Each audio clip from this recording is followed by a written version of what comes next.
দোয়া কবুল হয়ে গেছে। তুমি বিপদে পড়ে যেমন আমার কাছে আমাকে ডেকেছো, যখন এইভাবে কোন মুমিন যখন বিপদে পড়ে আমি আল্লাহর কাছে দোয়া চাইবে, তোমাকে যেমন বিপদ থেকে মুক্তি দিয়ে দিলাম। মাছের পেটে বেদনা শুরু হয়ে গেল, ওনাকে চরের উপরে সুন্দর জায়গায় বনিষ্ঠ হয়ে গেলেন, উগরিয়ে দিলেন, বমি করে দিলেন। ইউনূস আলাইহিস পবিত্র পরিত্রাণ পেয়ে গেলেন। প্রিয় ভাইরা, আল্লাহ বললেন কাযালিকা নুনজিল মুমিনিন, মুমিনরা যখন বিপদে পড়ে আমি আল্লাহকে এভাবে ডাক দেবে, ইউনূস তোমাকে যেমন বিপদ থেকে আমি মুক্তি দিয়ে দিলাম, তেমন মুমিনদেরকেও আমি বিপদ থেকে মুক্তি দিয়ে দেব। সুবহানাল্লাহ। আমার ভাইরা, সমস্ত নবীরাই দোয়া করেছেন। হযরত মুসা আলাইহিস সালাম দোয়া করেন নাই? মুসা আলাইহিস সালাম আল্লাহর কাছে দোয়া করতেছেন কি বলে? ক্বালা রাব্বি ইশরাহ লি সাদরি ওয়া ইয়াসসির লি আমরি ওয়াহলুল উকদাতাম মিন লিসানি ইয়াফকাহু কওলি। আল্লাহর কাছে দোয়া করলেন, আল্লাহ তুমি আমার বক্ষটাকে প্রশস্ত করে দাও, ইলম দিয়ে প্রশস্ত করে দাও, আমার কাজকে তুমি সহজ করে দাও, আমার জবানটাকে তুমি স্পষ্ট করে দাও। দোয়া করে নিলে দোয়া কবুল হয়েছে কিনা? আমার ভাইরা দোয়া করলেন এমনি ভাবে সমস্ত নবীরা দোয়া করেছেন। আর আমার নবী একখানে দোয়া করলেন। নবী আমার দোয়া করতে হযরত আইয়ুব আলাইহিস সালাম দোয়া করছেন কি করেন নাই? আইয়ুব আলাইহিস সালাম যখন রোগাক্রান্ত ছিলেন দীর্ঘদিন, আল্লাহকে ডাক দিয়ে বললেন রব্বি আন্নী মাসানিয়াদ দুররু ওয়া আনতা আরহামুর রাহিমিন রব্বি আন্নী মাগলুবুন ফান্তাসির। জোরে বলেন ঠিক কিনা? দোয়া করলে দোয়া কবুল হয়ে গেল। আমাদের নবী একখানে দোয়া করলেন। কি দোয়া করেছিলেন? ভাইরা, আমি আপনাদেরকে আজকে সেই কথাই বলতে চাই, রব্বানা আতিনা ফিদ দুনিয়া হাসানাতাও ওয়া ফিল আখিরাতি হাসানাতাও ওয়া কিনা আযাবান নার। আমার নবী এই দোয়াখানা করলেন। সমস্ত নবীদের দোয়া এক পাল্লায় যদি দেওয়া হয়, আর বিশ্ব নবী রাহমাতুল লিল আলামিনের এই দোয়াটা যদি অপর পাল্লায় দেওয়া হয়, সমস্ত নবীর দোয়া থেকে আমাদের নবীর দোয়া বেশি ভারী হয়ে যাবে। বলে কেন হবে?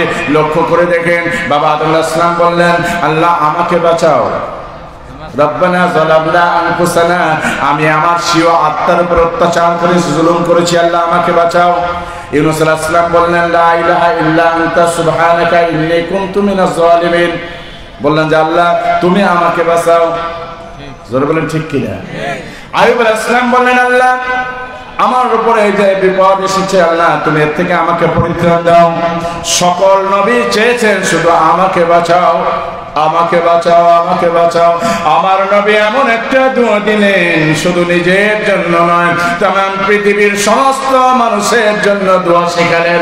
রব্বানা আতিনা ফিদ দুনিয়া হাসানাতাও ওয়া ফিল আখিরাতি হাসানাতাও ওয়া কিনা আযাবান নার। আমার নবী এই দোয়াটা যখন করে দিলেন, এই দোয়া চলবেই প্রত্যেক 5 ওয়াক্ত নামাজের, প্রত্যেকটা 5 ওয়াক্ত নামাজের পরে এই দোয়া আছে কি নাই? আমার ভাইজান, আমি আপনাদের কাছে আজকে সেই কথাটি বলতে চাই। সমস্ত নবীরা বললেন, আল্লাহ আমাকে বাঁচাও, আমাকে বাঁচাও, আমাকে বাঁচাও। আর আল্লাহ রাব্বুল আলামিন আমাদের এমন একজন নবীর উম্মত করলেন, যিনি পৃথিবীতে প্রথম যখন ভূমিষ্ঠ হলেন, মা আমিনার গর্ভ থেকে যখন এই পৃথিবীতে আসলেন, নবী শিশু, নবী জন্মের পরে সিজদায় পড়ে শুরু করলেন, রব্বি হাবলি উম্মতি, রব্বি হাবলি উম্মতি। আমার ভাইরা, কিয়ামতের ময়দানে সমস্ত নবীরা নফসি নফসি বলবে, আল্লাহ আমাকে বাঁচাও, আমাকে বাঁচাও। কিন্তু সেদিন আমার নবী শুধু বলবেন রব্বি হাবলি উম্মতি, রব্বি হাবলি উম্মতি। জোরে বলেন ঠিক কিনা? নবী আমার কথা বলছেন আহলদেরকে নিয়ে। হযরত মা আয়েশা সিদ্দিকা রাদিয়াল্লাহু তাআলা আনহার সঙ্গে কথা হচ্ছে, কথা প্রসঙ্গে বলছি, ইয়া রাসূলুল্লাহ, ইয়া হাবিবাল্লাহ, কিয়ামতের ময়দানে আপনি আমাকে ভুলে যাবেন না তো? আল্লাহ নবী বলছেন, আয়েশা রে, কিয়ামতের ময়দানে 3টি জায়গায় আয়েশা তোমার কথা আবার মনে থাকবে না, ফাতেমার কথা মনে থাকবে না, কারো কথা মনে থাকবে না রে। কিয়ামতের 3টি জায়গায় শুধু আমার উম্মতের কথা মনে আসবে। যখন আমার আল্লাহ রাব্বুল আলামিন মিজান দাড়ি পাল্লা যখন স্থাপন করে দিবেন, আমার ভাইরা, ওই সময় আল্লাহর নবী উড়াল দিয়ে চলে আসবেন এই মিজানের দাড়ি পাল্লার কাছে, সিজদায় পড়ে কাঁদবেন, রব্বি হাবলি উম্মতি রব্বি হাবলি উম্মতি, আবার উড়াল দিয়ে চলে যাবেন পুলসিরাতের গোড়ায়। আমার করে যা উম্মত ওই পুলসিরাত থেকে কেটে জাহান্নামের অতলে চলে যায় নাকি? নবী ওখান থেকে আবার দৌড় দিবেন, জাহান্নামের দরজায় চলে আসবেন। সমস্ত নবীরা শুধু নিজের কথা বলবে। আমার নবী পৃথিবীতে এসেই বলেছেন রব্বি হাবলি উম্মতি, কিয়ামতেও বলবেন রব্বি হাবলি উম্মতি।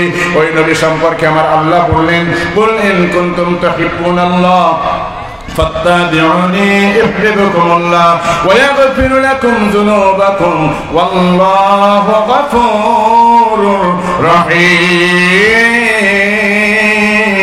আল্লাহু আকবার। ভাইরা আমার, এই যে আল্লাহ রাব্বুল আলামিন আল্লাহ হাবিব বলতেছেন, قال رسول الله صلى الله عليه وسلم لا يدخل الجنة حتى تؤمنوا, ততক্ষণ পর্যন্ত তুমি জান্নাতে প্রবেশ করতে পারবে না যতক্ষণ তুমি মুমিন না হবে। লা ইউমিনু আহাদুকুম হাত্তা আকুনা আহাব্বা ইলাইহি মিন ওয়ালিদিহি ওয়া ওয়ালাদিহি ওয়ান নাসি আজমাইন। আর হাদিসে নবী বলছেন, যতক্ষণ পর্যন্ত আমি নবীকে কতটুকু ভালোবাসতে হবে। আল্লাহ রাসূল বলেন, লা ইয়াকুনু আহাদুকুম, তোমরা ততক্ষণ পর্যন্ত মুমিন হতে পারবে না, ঈমানদার হতে পারবে না যতক্ষণ পর্যন্ত তুমি তোমার ছেলে মেয়ে স্ত্রী পুত্র এমনকি তামাম পৃথিবীর সমস্ত মানুষ থেকে আমি রাসূলকে বেশি ভালো না বাসবে ততক্ষণ পর্যন্ত তুমি মুমিন হতে পারবে না। পারবে? তাহলে সবচেয়ে ভালোবাসবো কারে?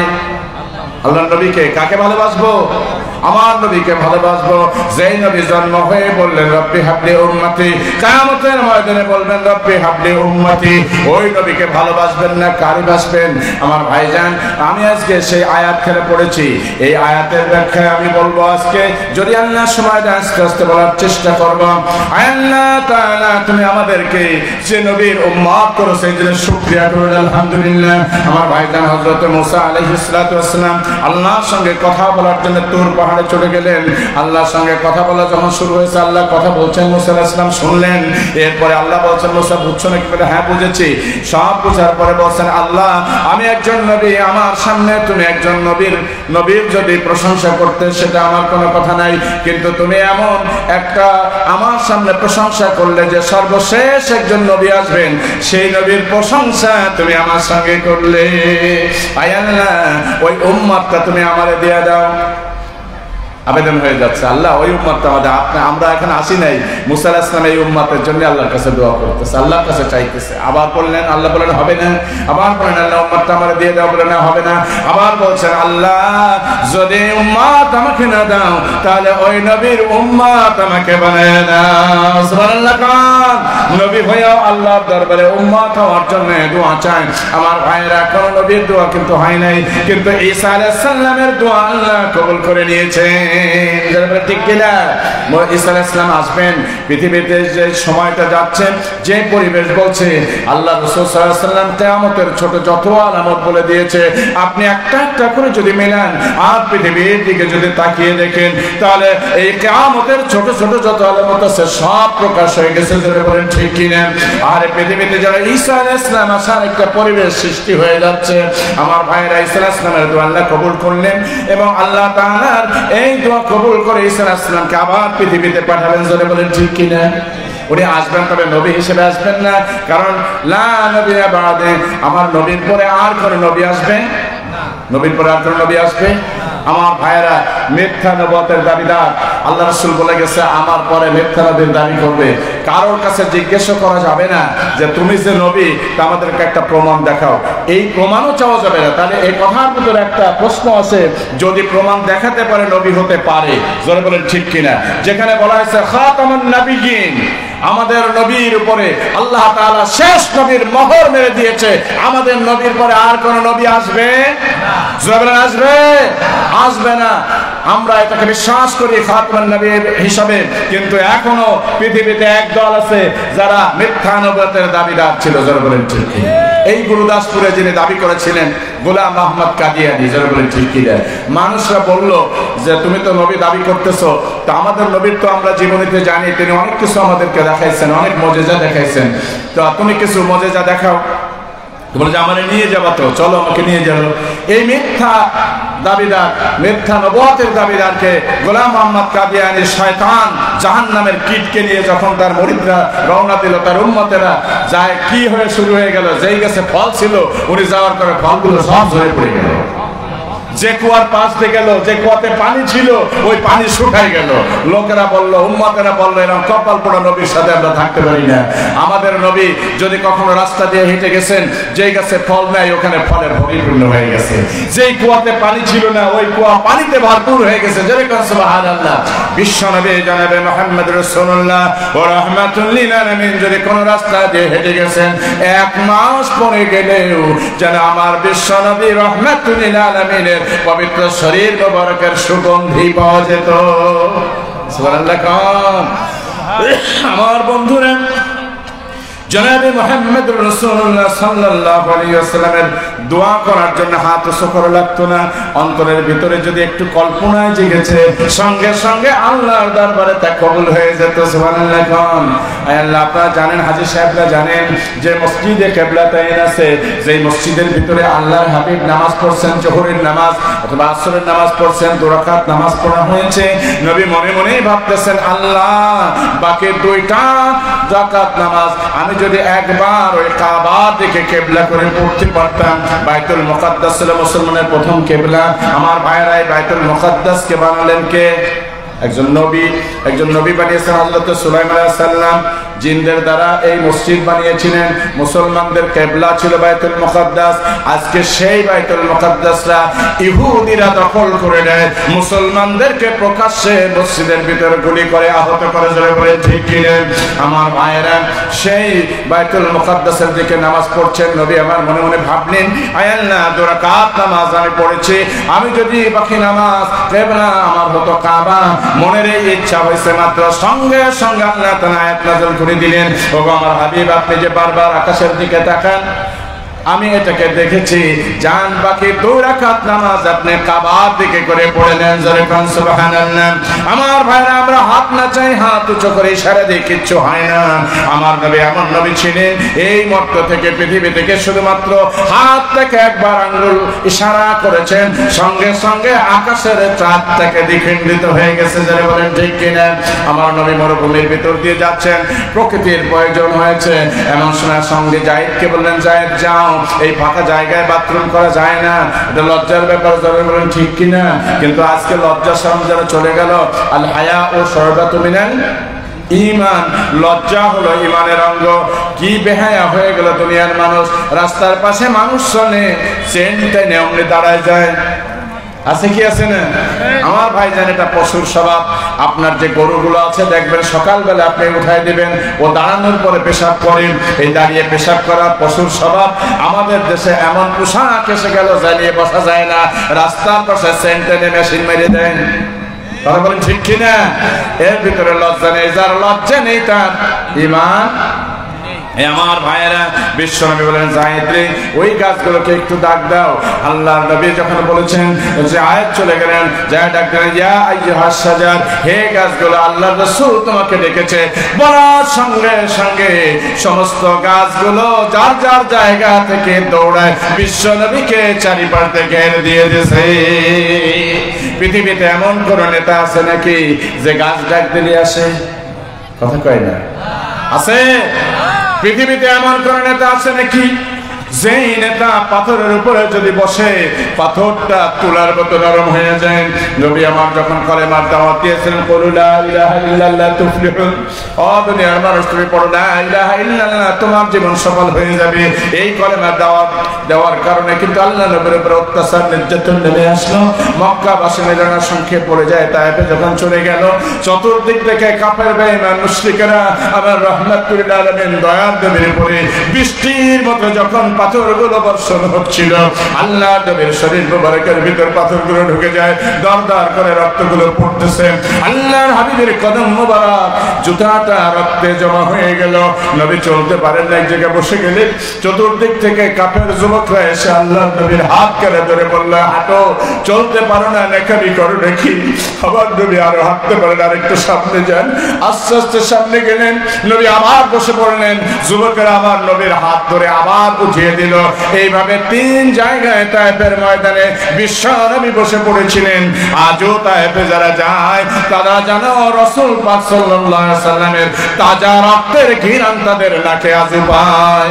ভাইরা আমার, যখন সমস্ত শরীর রক্তাক্ত হয়ে গেল, বেদনা বিধু শরীর দিয়ে বিশ্বনবী যখন পাথরের পরে বসলো, আল্লাহর হুকুমে পাথর সঙ্গে সঙ্গে তুলার মতো নরম হয়ে গেল। যারা বলেন ঠিক কিনা? এই নবীর সে ভালো মানুষ আকাশের নিচে আসে নাই, আর কিয়ামত পর্যন্ত আসবে? যারা বলেন আসবে। এই মহামানব হলেন আমাদের নেতা। যারা বলেন ঠিক কিনা? এই নবী বাদে যত মানব রচিত আইন পাশ করার জন্য যত আছে নেতা, ওগুলো সব ছাতা মাতা। বিশ্ব নবী হলেন আমার আসল নেতা। যারা বলেন ঠিক কিনা? প্রিয় ভাইরা আমার, আমি আমার কথায় চলে আসি। দোয়া করতেছেন বিশ্বনবী। হযরত আয়েশা সিদ্দিকা রাদিয়াল্লাহু তাআলা আনহা বলছেন, ইয়া রাসূলুল্লাহ, ইয়া হাবিবাল্লাহ, প্রাণের স্বামী আমার জন্য একটু দোয়া করেন। আল্লাহর নবী সঙ্গে সঙ্গে দোয়া করতেছেন, আল্লাহুম্মা ফিরলিল আয়েশাতা মা তাকাদ্দামা মিন যামবিহি ওয়া মা তাওয়াক্কার। ও আল্লাহ, আমার আয়েশার আগের এবং পরের तमाम জীবনের গুনাহ তুমি maaf করে দাও। নবীর দোয়া করতে চাইতে দেরি আছে, কিন্তু আল্লাহ maaf করতে দেরি হয় না। যারা বলেন ঠিক কিনা? এর ভিতর থেকে একটা জিনিস শুনে নিন। এই মাইকের আওয়াজ যেখানে যাচ্ছে, আমার মা বোনেরা শুনে নেন। আমার আম্মা যেমন হযরত আয়েশা সিদ্দিকা রাদিয়াল্লাহু তাআলা আনহা তার স্বামী বিশ্বনবীর কাছে দোয়া চেয়েছেন, আপনিও আপনার স্বামীর কাছে দোয়া চাইবেন। বিশেষ বিশেষ দিন যখন আসবে তখন আপনি আপনার স্বামীর কাছে দোয়া চাইবেন। সামনে একটা রাত আসতেছে, যে মহিমান্বিত রজনী আসতেছে, যে রাতে तमाम পৃথিবীর মানুষকে আল্লাহ ক্ষমা করবেন দুইজন ছাড়া, আল মুশরিকিন আল মুশাহিন, যারা শিরিক করতেছে, যারা মানুষকে মানুষ মনে করে না, অহংকার ভরে চলে, এই দুইজন ছাড়া আল্লাহ সবাইকে মাফ করে দেবে। শবে বরাতের যে পবিত্র রজনী আসতেছে, মা বোন আপনাদেরকে বলি, আপনি আপনার স্বামীর কাছে দোয়া চাইবেন। হযরত আয়েশা দোয়া চেয়েছেন, বিশ্বনবী দোয়া করেছেন। দোয়া চাওয়া সুন্নাত, দোয়া করাও সুন্নাত। হযরত বলেন ঠিক কিনা? শবে বরাতের রাতে আপনি আপনার স্বামীর কাছে দোয়া চাইবেন। আল্লাহ রাসূল দোয়া করলেন, ও দুনিয়ার মানুষ, এই দোয়া যে করবে আল্লাহ রাব্বুল আলামিন তাকে 14টা নিয়ামত দিবেন। কয়টা? কি দোয়া মনে আছে আপনাদের? কি হলো? ওয়াজ বাড়ি যাবে না? রব্বানা আতিনা ফিদ দুনিয়া, সূরা বাকারা 201 নম্বর আয়াত। রব্বানা আতিনা ফিদ দুনিয়া হাসানা ওয়া ফিল আখিরাতি হাসানাতাও ওয়া কিনা আযাবান নার।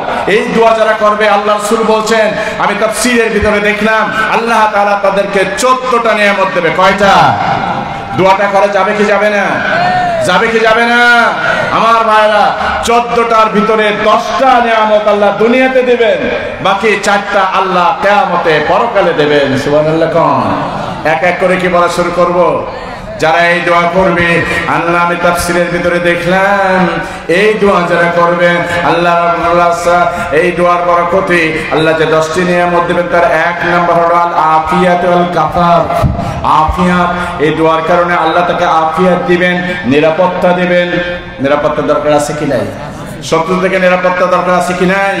আমার ভাইয়েরা, শত্রুকে ভয় করা লাগবে না। দোয়া করবেন আল্লাহর কাছে, নিরাপত্তার মালিককে। তাহলে যা আল্লাহ যদি কাউকে নিরাপত্তা দেয়, তাহলে তার কোনো ভয় আছে নাকি? কোনো ভয় আছে নাকি? চতুর্পাশে তৃতীয় 3 পাশ দিয়ে আমাদের ঘিরে ফেলেছে। লোক সংখ্যা বেশি, জায়গা জমি বেশি, টাকা পয়সা বেশি, ক্ষমতার মালিক। 3 পাশ দিয়ে ঘেরা। দক্ষিণ পাশে আছে যে জায়গা, বঙ্গোপসাগর আর সুন্দরবন। যারা বলেন ঠিক কিনা? চতুর্পাশ দিয়ে আমরা এমন একটা জায়গা, 3 দিক দিয়ে যদি ধাক্কা দেয় দৌড় দিবেন, হয় চলে যাবেন সমুদ্রের ভিতরে, না হয় চলে যাবেন সুন্দরবনে। ওদিকে আছে কুমির এবং হাঙ্গর, আর যদি জঙ্গলে চলে যান আছে বাঘ, সিংহ। যারা বলেন ঠিক কিনা? সুতরাং ভয় পেয়ে যাচ্ছি আমরা। ভয় পেয়ে যাচ্ছি নাকি? কথা বুঝতে পারেন নাই? নিরাপত্তার দায়িত্ব কে নিয়েছেন? এই দোয়া যারা করবে আল্লাহ তাদের নিরাপত্তা দেবেন। লোক বল দ্বারা কিছু হয় না, স্বর্ণ দিয়ে হবে না, সম্পদ দিয়ে হবে না, সমস্ত জায়গা বেশি আছে এর জন্য হবে না। নিরাপত্তা দেওয়ার মালিক আল্লাহ। যারা বলেন ঠিক কিনা? সুতরাং তুমি চারিপাশ দিয়ে ঘিরে আমাদেরকে হুমকি মারো, পেঁয়াজ দেব না, আলু দেব না। পেঁয়াজ আর আলু দেওয়ার মালিক কে? তুমি না দিবা, ক্ষতি তোমার হবে। বাংলার আলু 100 টাকায় 6 কেজি চলে। যারা বলেন ঠিক কিনা? কষ্ট পাচ্ছেন নাকি? এক নাম্বার কথা হলো আল্লাহ তাআলা নিরাপত্তা দিয়ে দেবে, সৈন্যবল আল্লাহ কিচ্ছু লাগবে না। আমরা যুগে যুগে দেখেছি সম্রাট যখন মানুষ একটি কাজ করেছে সমস্ত নবীদের উপরে নির্যাতন হয়েছে, কারণ একটাই, কি কারণ? শুধুমাত্র কালেমার দাওয়াত দিয়েছেন, খেলাফতের দায়িত্ব পালন করেছেন। জমিন আল্লাহর, আইন চলবে আল্লাহর, যারা বলেন ঠিক কিনা? আলা লাহুল খালকু ওয়াল আমরু, জমিন আল্লাহর, আইন চলবে আল্লাহর। শুধুমাত্র আল্লাহর খেলাফতের দায়িত্ব পালন করার কারণে, খলিফার দায়িত্ব পালন করার কারণে যুগে যুগে আমরা দেখেছি নবীদের উপর অত্যাচার নেমে এসেছে, কিন্তু কিছুই করতে পারে নাই, শুধু পরাজয় বরণ করেছে। হযরত ইব্রাহিম আলাইহিস সালামকে যখন নমরুদ আগুনে ফেলে দিয়েছিল, তখন ওই ইব্রাহিম আলাইহিস সালামকে নিরাপত্তা দিয়েছেন কে? জোরে বলেন কে? ফেরেশতারা চিৎকার দিয়ে আল্লাহর কাছে বলছে, আল্লাহ এত বড় প্রজ্বলিত আগুনের ভিতরে যদি তুমি ফেলে দাও ইব্রাহিমকে, তুমি পোড়ায় খিলা পাইবা, আল্লাহ তুমি মাফ করে দাও। কান্দে, আল্লাহকে দেখে না। আল্লাহ দেখলেন জিবরাইল চলে যাও, দ্রুত বেগে জিবরাইল আসলেন, এসে বললেন, নবীর কাছে অফার দিয়ে দিলেন, যদি অনুমতি দেন আমি এই আগুনকে এমন ঝাপটা মারবো সমুদ্রের ভিতরে চলে যাবে। কয় তুমি কেন দিচ্ছ? তোমার নিজ থেকে না আল্লাহ বলেছেন। কয় আমি তো আপনাকে সাহায্য করবো যদি অনুমতি দেন। কয় তুমি যদি আমারে দেখো, আমার আল্লাহ কি আমারে দেখে না? আল্লাহকে দেখে না? আল্লাহ বললেন যাও যাও, সঙ্গে সঙ্গে অর্ডার করে দিলেন, কুলনা ইয়া নারু কুনি বারদাও ওয়া সালামান আলা ইব্রাহিম। আল্লাহু আকবার। হে আগুন, তুমি আমার ইব্রাহিমের জন্য আরামদায়ক হয়ে যাও, শান্তিময় হয়ে যাও, নিরাপত্তার কারণ হও। আগুনের ভিতরে আল্লাহ ফুলের বাগিচা বানাই দিলেন। যারা বলেন ঠিক কিনা? ঘটনা আরো ভিতরে চলে যাবে, আমি সেটা বলবো না। তখন আল্লাহ তাআলা নিরাপত্তা দান করেছেন। হযরত মূসা আলাইহিস সালামকে যখন শত্রুরা পিছন থেকে ধাওয়া দিল, মূসা আলাইহিস সালাম তার সৈন্যদেরকে নিয়ে সামনে চলে গেল। বেড়ে গেল যখন সমুদ্রের ভিতরে আল্লাহ তাআলা মূসা আলাইহিস সালামের হাতের লাঠি দিয়ে বাড়ি মারতে বললেন। ইতিহাস জানেন, যখন একটা স্লিপ বাড়ি মারা হলো, সঙ্গে সঙ্গে 12টা কংক্রিট রাস্তা বানায়া নিরাপত্তা দিল কে? জোরে বলেন কে? সে আল্লাহ। ওই সময় এই সমুদ্রকে কংক্রিট রাস্তা বানিয়ে দিতে পারে। এই বর্তমানে ওই আল্লাহ বিপদ থেকে আমাদের মুক্তি দিতে পারবে কি পারবে না? ভাইরা আমার, এই দেশ, এই বাংলাদেশ হলো আল্লাহর ওলিদের দেশ। এই দেশে ইসলাম এসেছে আল্লাহর ওলিদের মাধ্যমে। প্রিয় ভাইরা আমার, 700 বছর আগের ইতিহাস আপনি তাকিয়ে দেখেন, যখন শাহজালাল রাহমাতুল্লাহ আলাইহি 360 জন ওলিকে সঙ্গে করে নিয়ে যখন চলে আসলেন দ্বীন প্রচারের জন্য, আমার ভাইরা গৌর গোবিন্দ যখন অর্ডার করে দিল, ওই যে মুসলিম কারা যেন আসতেছে, যত আছে নৌকা সুরমা নদীর থেকে সব দূরে সরাইয়া দাও, একটা নৌকাও রাখবে না। গৌর গোবিন্দর বর্ধিত থাকে ঘটির মধ্যে, এই ঘটির মধ্যে থেকে বিশ্ব চালানো যায় না, জুলুম করা যায়। ধরে বলেন ঠিক কিনা? যা আল হক ওয়া যাহাকাল বাতিল ইন্নাল বাতিলা কানা যাহুকা।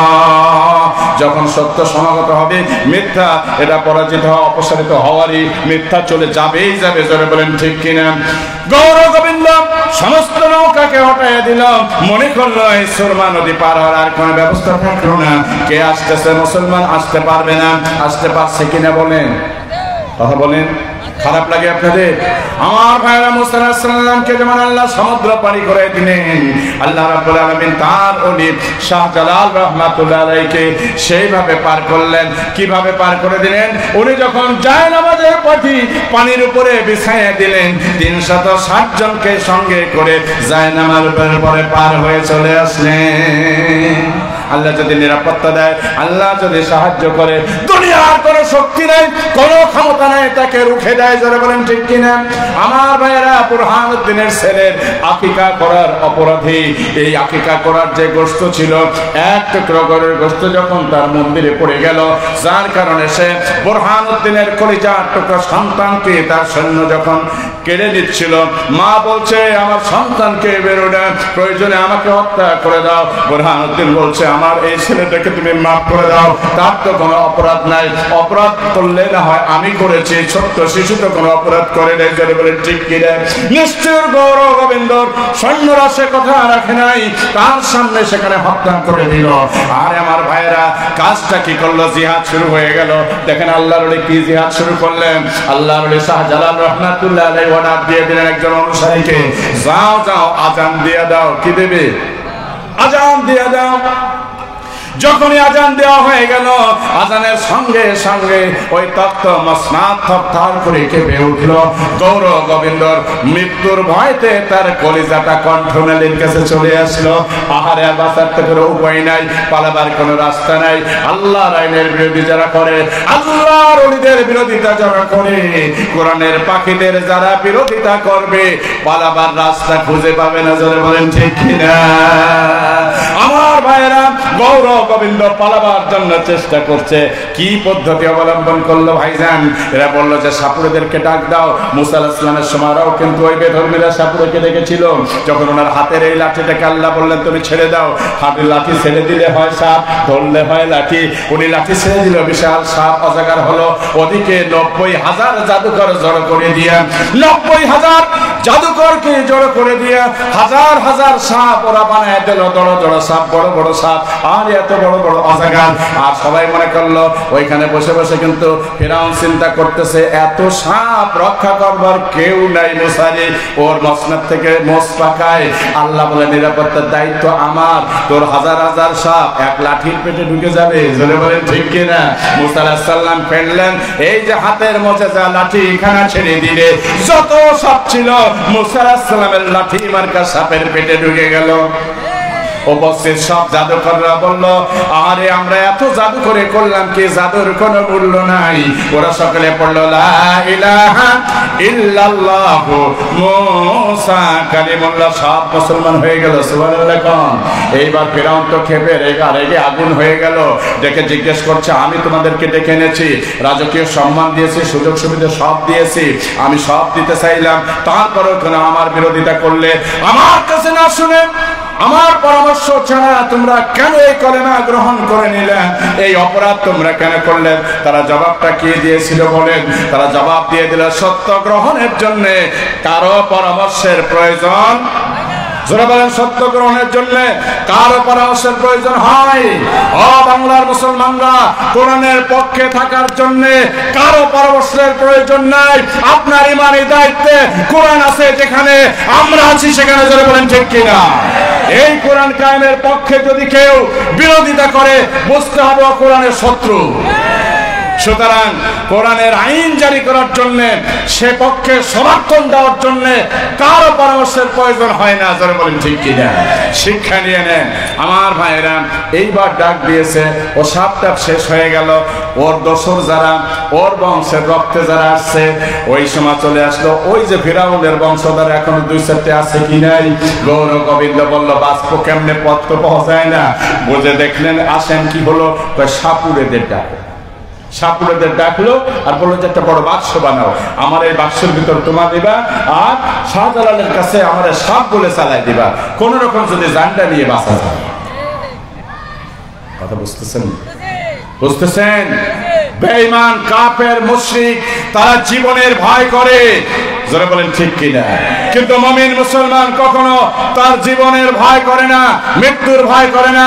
কারণ সে জানে, ইন্নাল্লাহ আশতারা মিনাল মুমিনিনা আনফুসাহুম ওয়া আমওয়ালাহুম বিআন্না লাহুমুল জান্নাহ। যারা বলেন ঠিক কিনা? আল্লাহ তাআলা আমাদের জান আর মাল জান্নাতের বিনিময়ে খরিদ করে নিয়েছে, ক্রয় করে নিয়েছে। বিক্রিত মালের পরে দাবি থাকে। আমরা আল্লাহকে ওয়াদা করেছি, আল্লাহ তুমি ডাক দিবা যেখানে, আমি প্রস্তুত সেখানে। যারা বলেন ঠিক কিনা? ভাইরা আমার, এইবার দেখেন সাপের মাধ্যমে পালাইতে চায়। ওরা জীবনের ভয় করে, মুমিন জীবনের ভয় করে। জোরবান করে নাকি? প্রিয় ভাইরা আমার, এইবার শাহজালাল রহমাতুল্লাহ আলাইহি বসে আছেন। এই সাপুরেরা যাচ্ছে দলে দলে রওনা হয়েছে। আর নেতারে বাঁচানো যায় নাকি কোন কায়দায়? যখন যাচ্ছে শাহজালাল রহমতুল্লাহ জিজ্ঞেস করেন তোমরা কারা? কয় আমরা সাপুরিয়া। কয় যাও। তোমরা কারা? আমরা সাপুরিয়া। বলে যাও। তোমরা কারা? সাপুরিয়া। যাও। এইভাবে যাচ্ছে। গৌর গোবিন্দ কয় বাজেছি, ভালো একটা পথ করেছি, সাপ হইয়া যদি বাঁচা যায়। যাইতে যাইতে যখন ওই বাক্সওয়ালা সাপুরেরা সামনে এসে গেল, জিজ্ঞেস করছে শাহজালাল রহমতুল্লাহ আলাইহি, তোমার এইটার ভিতরে কি বলে সাপ, এটা তোমরা কি করো? কয় সাপ খেলা দেখা। কয় নামাও, সাপ খেলা দেখবো। আসল সাপ ধরা পড়ে গেছে কিনা? আমার ভাইয়েরা, জুলুম অত্যাচার কিছুদিন করলেও করা যেতে পারে। জুলুম অত্যাচারীদের শেষ পরিণতি ধ্বংস আছেই আছে। যারা বলেন ঠিক কিনা? যারা এই দোয়া করতে থাকবে, আল্লাহ বলেন আলাফিয়াত, নিরাপত্তা দেব আমি। তুমি তিন দিকে ঘিরে থাকো, আকাশ পথ ঘিরে রাখো, সব তুমি ঘিরে রাখতে পারো, কোনো অস্ত্র লাগবে না। বিনা অস্ত্রে শুধুমাত্র মুসলমানের ঈমানি শক্তি দিয়া, তাকবীরের ধ্বনি দিয়ে আল্লাহর জমিনে আল্লাহর দ্বীন বিজয়ী হবে ইনশাআল্লাহ। যারা বলেন ঠিক কিনা? ও মুসলমান, রক্ত খুব গরম রাখতে হবে, মাথাটা ঠান্ডা থাকবে। কিন্তু কথা বুঝতে পেরেছেন? মুসলমানের রক্ত গরম রাখবেন, মাথাটা ঠান্ডা রাখবেন। ইতিহাস করে দেখেন, হযরত আলী রাদিয়াল্লাহু তাআলা আনহু জিহাদের ময়দান থেকে যখন একজন কাফের মুশরিককে পরাস্ত করেছেন, বুকের উপরে চেপে বসেছেন, অস্ত্র চালিয়ে দেবেন, ঠিক সেই সময় কাফের মুশরিক একটু থুতু হযরত আলীর মুখের উপরে ছুঁড়ে দিয়েছে। সঙ্গে সঙ্গে হযরত আলী রাদিয়াল্লাহু আনহু তাকে ছেড়ে দিয়ে পাশে দাঁড়িয়ে গেলেন। ও জিজ্ঞেস করছে, আলী রে, তুমি তো আমাকে পরাজিত করেই ফেলেছো, পরাস্ত করে ফেলেছো, অস্ত্র চালিয়ে দিলেই হয়, কিন্তু তুমি আমাকে অস্ত্র না ছেড়ে কেন ছেড়ে দিলে? এত সময় আমি তোমাকে হত্যা করতে চেয়েছিলাম, খুন করতে চেয়েছিলাম, জবাই করতে চেয়েছিলাম, যেহেতু তুমি আমার আল্লাহর শত্রু, তুমি আমার রাসূলের শত্রু, তুমি দ্বীনের শত্রু, এই জন্য। কিন্তু যখন তুমি থুতু দিয়েছো, তখন আমার ব্যক্তিগত আক্রোশ তোমার উপরে সৃষ্টি হয়েছে। ইসলাম কখনো ব্যক্তিগত আক্রোশে কারো উপরে আঘাত করে না। বলেন ঠিক কিনা? আমি ব্যক্তিগত আক্রোশ থেকে তোমাকে হত্যা করতে আসে নাই। তুমি যখন আল্লাহর শত্রু হবা, তুমি আমার শত্রু হয়ে যাবা। তুমি যখন রাসূলের শত্রু হবা, তুমি আমার শত্রু হবা। তুমি যখন আল্লাহর শত্রু হবা, তখন মুমিন মুসলমানের শত্রু হয়ে যাবে। প্রিয় ভাইরা আমার, আসেন, এক নাম্বার যদি আপনি এই দোয়াটা করেন, এই নিরাপত্তা দিয়ে দেবেন আল্লাহ। নিরাপত্তার দরকার আছে কিনা? দুই নাম্বার হচ্ছে আল কাফাফ, আপনাকে আল্লাহ আরেকটা নিরাপত্তা দেবে, সেটা হলো সালামাতুল বাদান, আপনার শরীরটাকে আল্লাহ নিরাপত্তা দিবে। ফিল আসকান, যা আপনি যদি রাস্তায় চলেন, এই দোয়া যারা করবে, আল্লাহ তাকে রাস্তায় অ্যাক্সিডেন্ট করে মৃত্যু দেবেন না। সুবহানাল্লাহ। রাস্তায় চলা নিরাপদ হবে, সমুদ্রের ভিতরে চলা নিরাপদ হবে।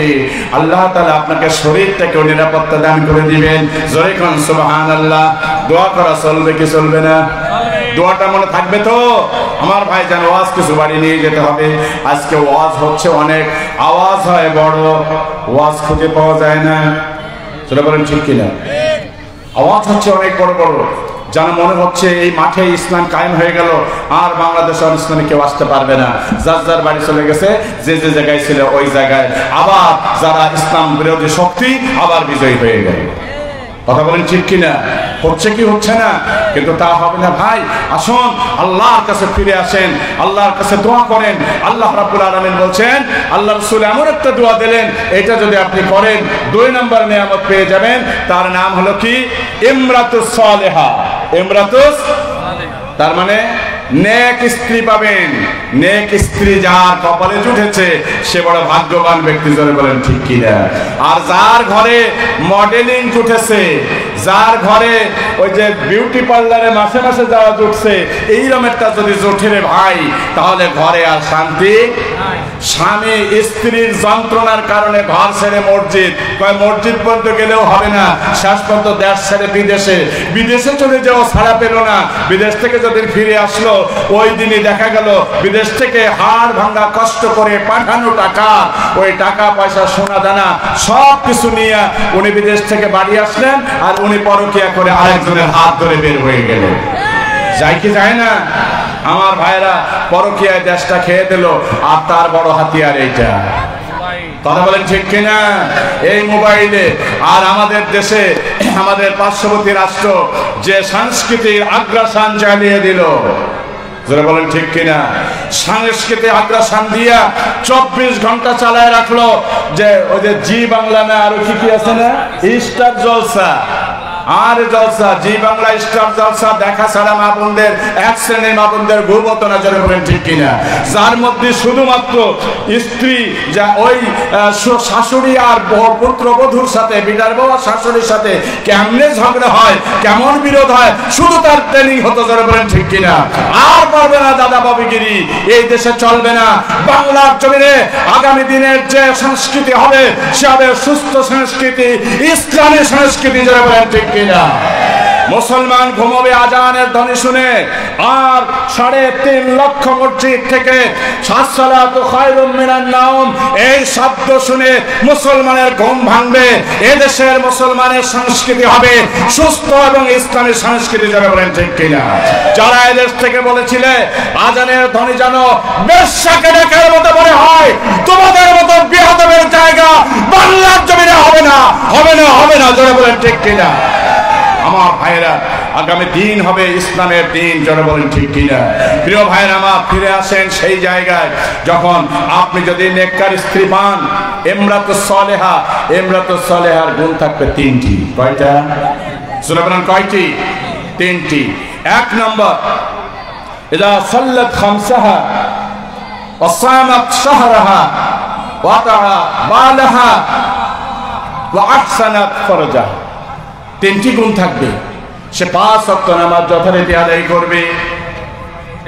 আপনাদের এলাকা ভালো, যে সমস্ত এলাকায় ফসল বেশি, ওই যে কিছু মা বোনদেরকে আমরা দেখি ফজরের নামাজ পড়ে কাজ শুরু করেছেন, জোহর চলে গেছে, আসর চলে গেছে, বেলা ডুবে যায়, মা খুব দ্রুত দৌড়াচ্ছে পুকুরের দিকে, ওয়াশরুমের দিকে। আরেকজন জিজ্ঞেস করে, তুমি এত তাড়াতাড়ি যাও কেন? দেখিস না আজকে বৃহস্পতিবার, আমি রোজা আছি, প্রায় সূর্য ডুবে গেল। বলছে, আপা তোমার শরীরের যে অবস্থা তাতে তো মনে হচ্ছে তুমি কি জোহর আসর পড়ছো? ভাই এত কাজের চাপ, ধান উড়াবো না নামাজ পড়বো? কথা বলছেন নাই? উনি নামাজ পড়ার সময় পান নাই কাজের চোটে, কিন্তু রোজা নফলটা কিন্তু রয়ে গেছে। আমার মা শোনেন, আপনি ফরজ নামাজ বাদ দিয়া, ফরজ রোজা বাদ দিয়া 1000 নফল রোজায় কোনো লাভ হবে? এই জন্য মাঝে মাঝে বলি, আমার মা বোনেদের অভ্যাস হচ্ছে নামাজ, যে রোজা রাখার জম, নামাজ পড়ে কম আছে কিনা এরকম? ভাইরা, যারা আপনার নেক স্ত্রী পাবেন, 1 নম্বর গুণ হবে যে সে 5 ওয়াক্ত নামাজ যথারীতি আদায় করবে, রমজান শরীফে রোজা রাখবে এবং স্বামীর আনুগত্য করবে এবং নিজের লজ্জা স্থানকে সে হেফাজত করবে। ক্বালা রাসূলুল্লাহ সাল্লাল্লাহু আলাইহি ওয়াসাল্লাম, মান আসমানা লি মা বাইনা লিহিয়াহি ওয়া মা বাইনা রিজলাইহি আযমান লাহুল জান্নাহ।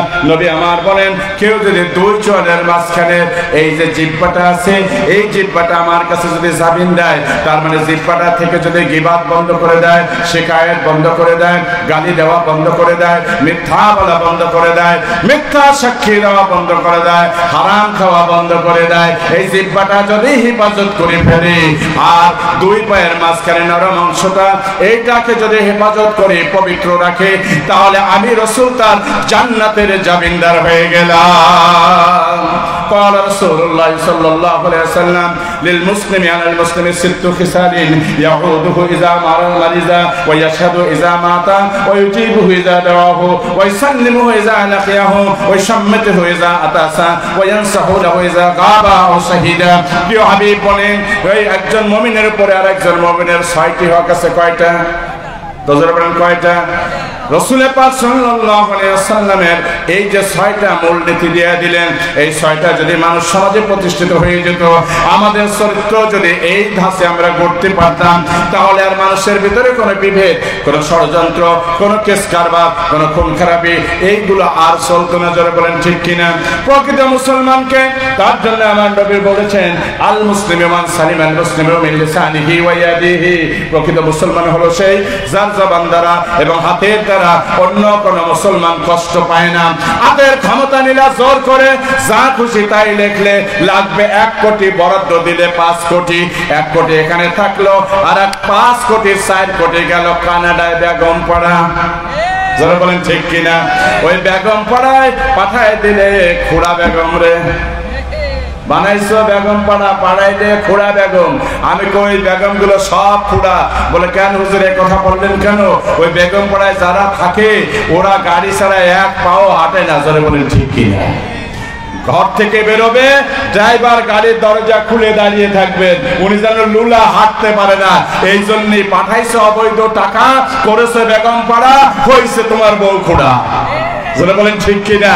তোমার হাতের দ্বারায় জাতির আমানত ছিল, তুমি আমানত রক্ষা করো নাই। এই হাতের দ্বারা হাজার হাজার কোটি টাকা লুপাট করে করে জনগণকে বিপদে ফেলে, ক্ষুধা তৃষ্ণার ভিতরে ফেলে দিয়া অবৈধ টাকার পাহাড় জমিয়েছো। কিন্তু আপনারা জানেন, যদি আপনার মা বোনেরা যে ডাস্টবিনটা আপনার রান্নাঘরের ভিতরে আছে, ছোট্ট একটা বালতি আছে, পাত্র আছে, যেখানে তরি তরকারি কুটে রাখে, মাছ কুটে আসছে গুলে রাখে, এটা একটা পলিথিনে দিয়ে আপনার কাছে যদি দিয়ে দেয় ডাস্টবিনে ফেলার জন্য, আপনি খুব যত্ন সহকারে একদম ডাস্টবিনের কাছে যে আস্তে করে রাখবেন? জোরে বলেন, আমার কথা বলছেন না? রাখবেন না ডাস্টবিনের দূর থেকে এরকম ছুড়ে দেবেন? জোরে বলেন ঠিক কিনা? এই যারা অপবিত্র জিনিস, অর্থাৎ লক্ষ লক্ষ টাকা, কোটি কোটি টাকা লুপাট করেছো, আলিশান গাড়ি করেছো, বাড়ি করেছো, ঘন্টার ব্যবধানে ডাস্টবিনে ফেলার মতো সব কিছু ছেড়ে কোন দেশে কোথায় পালিয়েছো তার কোনো হিসাব নাই। জোরে বলেন ঠিক কিনা? এই অবৈধ সম্পদ হলো এই ধরনের নাপাক বস্তুর সমান। মুমিনের কাছে এই সম্পদের কোনো মূল্য নাই। জোরে বলেন ঠিক কিনা? অমুমিন অন্তরকে একটু কেঁপে ওঠে। إنما المؤمنون الذين إذا ذكر الله وجلت قلوبهم وإذا تليت عليهم آياته زادتهم إيمانا وعلى ربهم يتوكلون الله أكبر আমার মুমিন তো তারা কারা মুমিন হবে পরিচয় বলে দেন, যখন আল্লাহর জিকির সে করবে। কি করবে? আল্লাহর জিকির যখন করবে, আল্লাহ স্মরণ যখন তার দিলের ভিতরে চলে আসবে, মনের ভিতরে যখন আল্লাহ স্মরণ আসবে, আল্লাহর ভয় আসবে, তখন ওই হাত দিয়ে আর অবৈধ টাকা ইনকাম করবে না, এই হাত দিয়ে অন্যায় ভাবে কাউকে অত্যাচার করবে না। জোরে বলেন ঠিক কিনা?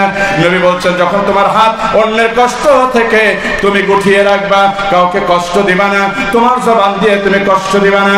আমার ভাইজান, এই জিহ্বাটা বড় নরম, এই নরম জিহ্বা দিয়ে মানুষ এমন কথা বলে যা কুরুলের আঘাত থেকে বেশি শক্ত হয়ে যায়। প্রিয় ভাইরা আমার, সাথে কলেমা দাওয়াত দেওয়ার কারণে বিশ্ব নবীকে তার প্রিয় জন্মভূমিতে থাকতে দেয় নাই, তাকে মক্কা থেকে মদিনায় চলে যেতে হয়েছিল। জোরে বলেন ঠিক কিনা? নবী যখন মাতৃভূমি ছেড়ে চলে যায়, পিছনের দিকে ফিরে ফিরে তাকায়, মাতৃভূমির দিকে তাকায়, আবার নবীর চোখ দিয়ে টপ টপ করে পানি মোবারক পড়তে থাকে। আমার ভাইজান, যাওয়ার সময় যখন দেখা হয়ে গেল, আবার চাবি যার কাছে ছিল, আরে ওই তলহাকে ডেকে বলছে যে, তলহা চাবিটাকে একটু দিবে, আমি তো মক্কা ছেড়ে চলে যাচ্ছি, চাবিটা একটু দাও, আমি কাবার ভিতরে যাই, আমি আমার মালিক আমার আল্লাহকে কোরআন পড়ে একটু কাবা কেটে দেখি, একটু সিজদা দিয়ে যেতে পারি। চাবি দেয় নাই। বলছে, তুমি না সেই আব্দুল্লাহর বেটা মুহাম্মদ সাল্লাল্লাহু আলাইহি ওয়াসাল্লাম, যার বাড়ি নাই ঘর নাই, আর সে আমাদের 14 পুরুষের ধর্মের মুখে চুনকালি লাগিয়েছো, আর তোমার কাছে দেবো কাবার চাবি? মনে কষ্ট লাগবে কি লাগবে না? যে নবীর সৃষ্টি না করলে এই তামাম পৃথিবী জান্নাত জাহান্নাম সৃষ্টি হবে না, সেই নবীকে কাবার চাবি দেয় না, এর থেকে বড় কষ্টের আর কি আছে? নবী আমার বললেন, শোনো রে, যদি এমন একটা দিন আসে যেদিন আমি এই মক্কার প্রেসিডেন্ট হয়ে যদি কখনো আসি, আমি সেই দিন যদি তোমার কাছে চাবি চাই, বলো তুমি আমার চাবিটা দেবে কিনা? উপহাসের ছলে উপেক্ষা করে বলেছিল, যার চাল নেই, চুনা নেই, ঘর নেই, বাড়ি নেই, লোক নেই, জন নেই, টাকা নেই, পয়সা নেই, যারে দেশ থেকে দিলেন টানিয়ে সে আবার প্রেসিডেন্ট হওয়ার স্বপ্ন দেখে নাকি, যাও তোমাকে দেওয়া হবে না। আমার নবীর কষ্ট পেয়ে গেলেন, নরম জিহ্বা দিয়ে এমন আঘাত করে দিল। আমার ভাইজান, আপনারা যদি কোরাল দিয়ে আঘাত করা হয়, লোহার রড দিয়ে বাড়ি দেওয়া হয়, ওই বাড়ির দাগ থাকবে, ব্যথা কিন্তু চলে যেতে পারে। যারা বলেন ঠিক কিনা? কিন্তু নরম জিহ্বা দিয়ে মানুষ এমন এমন কথা বলে যা মানুষের কলিজায় দাগ পড়ে যায়, মৃত্যুর আগ পর্যন্ত কলিজার ব্যথা কখনো মুছে যায় না। জোরে বলেন ঠিক কিনা? প্রিয় ভাইয়েরা আমার, আজকে মুসলমানদেরকে কটাক্ষ করে বলা হচ্ছে জঙ্গিবাদ। কথা কয় না? জঙ্গিবাদ বলছে কি বলে নাই? এই মুসলমান হচ্ছে শান্তিবাদ। জোরে বলেন ঠিক কিনা? শান্তি এবং নিরাপত্তা যেমন মুসলমান শাসকরা দিয়েছে, গোটা পৃথিবীতে কোন বেধর্মী শাসক এসে সেই ন্যায় বিচার করতে পারে নাই। শুধুমাত্র মুসলমানদের উপরে অত্যাচারের স্টিম রুলার চালিয়েছে, যারা বলেন ঠিক কিনা? প্রিয় ভাইরা আমার, তার প্রমাণ আমরা দেখতে পাই। আজও মুসলমানের আঘাত রয়েছে, সেই দুঃখ আর বেদনা মরছে নাই। যখন আমরা ভারতের দিকে তাকাই, যখন আমাদের মসজিদকে ভেঙে দেওয়া হয়েছিল, যারা বলেন ঠিক কিনা? বাবরি মসজিদকে ভেঙে গুড়িয়ে দিয়ে তোমরা সেখানে মন্দির করেছো, বাংলার ইতিহাসে কেউ দেখাতে পারবে না আজ পর্যন্ত একটা মন্দির ভেঙে সেখানে মসজিদ করা হয়েছে। মসজিদ করা তো দূরে থাক, কোন মন্দিরের উপরে আঘাত করে না মুসলমান, যারা বলেন ঠিক কিনা? ভাইরা আমার, আমরা আজও শুনতে পাচ্ছি সেই আসনের সংকেত, কিন্তু সাহস পাও নাই, পাবে না কোনদিন। আলা ইন্না আউলিয়াল্লাহ লা খাউফুন আলাইহিম ওয়া লা হুম ইয়াহজানুন। আল্লাহ রাব্বুল আলামিন বলে দিচ্ছেন, ও সাবধান, খবরদার, আমার আল্লাহর ওলি যারা হবে, আমার প্রিয় বান্দা যারা হবে, ইন্নাল্লাযিনা আমানু ওয়া কানু ইয়াত্তাকুন, যারা আল্লাহর উপরে ঈমান আনবে এবং মুত্তাকি হবে, আল্লাহকে ভয় করবে, তাদের কোনো ভয় নেই, কোনো চিন্তা নেই। জোরে কোন সুবহানাল্লাহ। সেই যেমন আসছিলেন শাহজালাল রহমাতুল্লাহ আলাইহি, ভারতবর্ষে আসছিলেন খাজা মঈনুদ্দিন চিশতি রহমাতুল্লাহ আলাইহি, যারা বলেন ঠিক কিনা? আয়না সাগর থেকে ওযু করার পানিটা শুধু দেওয়া হয় নাই, যখন বলা হয়েছিল একটু পানি দাও, একটা ঘটিতে যখন পানি নিয়ে আসছে, আয়না সমুদ্রের সমস্ত পানি ঘটির ভিতর, লোটার ভিতর চলে এসেছিল। জোরে কোন সুবহানাল্লাহ। আমার ভাইরা, উনি বসে বসে ওই পাহাড়ের পাশে বসে, গাছের নিচে বসে শুধু বলতেন লা ইলাহা, একটু জোরে হবে না? লা ইলাহা ইল্লাল্লাহ, লা ইলাহা, লা ইলাহা ইল্লাল্লাহ মুহাম্মাদুর রাসূলুল্লাহ সাল্লাল্লাহু আলাইহি ওয়াসাল্লাম। প্রিয় ভাইরা আমার, কথা আমি ভুলি নাই, আমি বলেছি যারা রব্বানা আতিনা ফিদ দুনিয়া হাসানাতাও ওয়া ফিল আখিরাতি হাসানাতাও ওয়া কিনা আযাবান নার, ওদের নিরাপত্তা দেবেন কে? আমার ভাইরা, অনেক লম্বা ঘটনা আমি ছোট্ট করে দিলাম। খাজা মঈনুদ্দিন চিশতি রহমাতুল্লাহ আলাইহি পাহাড়ের পাদদেশে বসে জিকির আজকার করে, দিন যায় মুসলমানের সংখ্যা বেড়ে যায়। সুবহানাল্লাহ। হাজার হাজার অমুসলিম আসে, দিন যায় আর মুসলমান হয়, আর ওই দেশের রাজার তখন টনক নড়ে যায়। এখন কি করা যাবে? কেউ বললো একটা গুলির তো ব্যাপার, গুলি দাও, শেষ হয়ে যাবে, আর মুসলমান বানাইতে পারবে না। কয় না, এইটা দিলে বিশ্ব ছাড়বে না। নিরীহ লোকের উপরে তুমি গুলি চালায় দিবা, আর মসনাদে বসে টিকে থাকবা, আর মিথ্যা ষড়যন্ত্র করবা, মানুষ মারবা, আর আয়নাঘর সুন্দর নাম করবা। ও জনগণ মানবে না, জোরে বলেন ঠিক কিনা? তুমি নিরীহ জনগণের উপরে, ছাত্র জনতার উপরে গুলি চালিয়ে এই রক্তের উপরে মসনাদ করতে চেয়েছো, আল্লাহকে বরদাস্ত করে নাই। জোরে বলেন ঠিক কিনা? বসে না, গুলি দেওয়া যাবে না, গুলি করলে একসময় অপরাধী হবে, কি করা যাবে? অনেক প্রশ্ন আসলো। একজন বলল সহজ একটা উপায় আছে। বলি কি? সেটি হলো এই পাহাড়ের পিছন থেকে একটা লোককে উঠিয়ে দিবেন, বড় একটা পাথর উপর থেকে ছেড়ে দিবেন, ওইটা এসে ওনার মাথার পরে পড়বে, আর উনি ওখানে বাটা হয়ে মারা যাবে, আমাদের কোনো দায়ী থাকবে না, আমরা খুনি হব না। সবাই বলে উত্তম বুদ্ধি দিছ, মিস্টার শয়তান বুদ্ধি জোগায়া দেয়। ইব্রাহিম আলাইহিস সালামকে যখন ফেলে দিতে হবে, তখন চড়ক গাছ তো তুলতে পারে না, লক্ষ লক্ষ রহমতের ফেরেশতারা দড়ি ধরে দাঁড়িয়ে আছে, গোটা পৃথিবীর মানুষটা নাকি উঁচু করতে পারে। তখন বুদ্ধি দিলেন কে? ওই যে মিস্টার শায়েখ শয়তান চলে আসতেন, তিনি বুদ্ধি দিয়ে দিলেন মাথায়, একটি কাজ করো, শুধু কি কাজ করো? তুমি এই অন্যায় আর যে অশ্লীল কাজটাকে ওপেন করে দাও। এর থেকে আমি বলতে পারবো না, অশ্লীল কাজের লাইসেন্স দাও, অশ্লীল কাজকে ওপেন করে দাও, রহমতের ফেরেশতা থাকবে না, গজব চলে আসবে, সব চলে যাবে, সহজে আগুনে ফেলে দেওয়া যাবে। সুতরাং এই বাংলার পাক জমিন, লক্ষ লক্ষ মসজিদ, ইমাম এবং মুয়াজ্জিন, আলেম ওলামা, তুলাবা, ফুকাহা, যাদের কোরআনের তেলাওয়াতের কারণে বাংলার জমিন পবিত্র হয়, সেই জমিনে আর কখনো জেনারেল লাইসেন্স, প্রতিকারণের লাইসেন্স দেওয়া যাবে না। জোরে বলেন ঠিক কিনা? যেমন করেছিল সেই নমরুদের দল, জেনা চালু করে দিয়ে রহমতের ফেরেশতা বিদায় করেছে, খোদাই গজব নাজিল হয়েছে, আর মুমিন মুসলমান বাংলার জমিনে গজবের রাস্তা খোলা রাখা যাবে না। জোরে বলেন ঠিক কিনা? কষ্ট হচ্ছে আপনাদের? আমার ভাইরা আসেন, এইবার ওরা ষড়যন্ত্র করে দিল। খাজা মঈনুদ্দিন চিশতি রহমাতুল্লাহ আলাইহি কেমনে করা যায়? কয় ওই পাথর পাঠিয়ে দাও, পাথর পড়বে, মারা যাবে, আমাদের কোনো দোষ হবে? জোরে বলেন, দোষ হবে? রাখে আল্লাহ? কথা বলে না, রাখে আল্লাহ? আর জোরে কান্দে রাখে ইন্না সলাতি ওয়া নুসুকি ওয়া মাহইয়ায়া ওয়া মামাতি লিল্লাহি রাব্বিল আলামিন। আমার নামাজ, আমার রোজা, আমার ত্যাগ, আমার কুরবানি, আমার চেষ্টা, আমার চিন্তা, আমার চেতনা থাকবে শুধু একটাই, শুধু আল্লাহর জন্য। কার জন্য? ওমাই ইয়াবতাগি গায়রাল ইসলামি দীনান ফালা ইউকবালা মিনহু। আমার আল্লাহ বলছে আমার দিন ব্যবস্থা বাদ দিয়া, আমার জীবন ব্যবস্থা বাদ দিয়া মানব রচিত আইন রচনা করে সেটা প্রতিষ্ঠা করার জন্য তুমি যতই চেষ্টা করো, তুমি নামাজ পড়ো, হজ করো, দান করো, কোন ইবাদত আল্লাহর দরবারে কবুল হবে যখন হবে। আল্লাহর জমিনে আল্লাহর দ্বীন কায়েম করার জন্য চেষ্টা করবে মুসলমান। যারা বলেন ঠিক কিনা? সেই চেষ্টায় দুইটা শক্তি লাগবে। কয়টা? যেমন শরীয়তকে পরিপূর্ণ পালন করতে হবে, ইলমে মারিফত লাগবে, সৈন্য লাগবে না, অস্ত্র লাগবে না, গুলি লাগবে না, দেহরক্ষী লাগবে না। দেহরক্ষী দিয়ে জান রক্ষা করা যায় না। যেই ভারতে খাজা মঈনুদ্দিন চিশতি রাহমাতুল্লাহ আলাইহিকে হত্যা করতে যায় পাথর ফেলিয়ে, সেই ভারতের ময়দানে যেদিন এখানে জলসায় দাঁড়িয়ে, মিটিং এর ভিতরে দাঁড়িয়ে যখন ইন্দিরা গান্ধী ভাষণ দিচ্ছিল, তখন একটা গুলি এসে ঝাঁঝরা করে মঞ্চের পরে উল্টে পড়ছে। যারা বলেন ঠিক কিনা? দেহরক্ষী দাঁড়িয়ে আছে।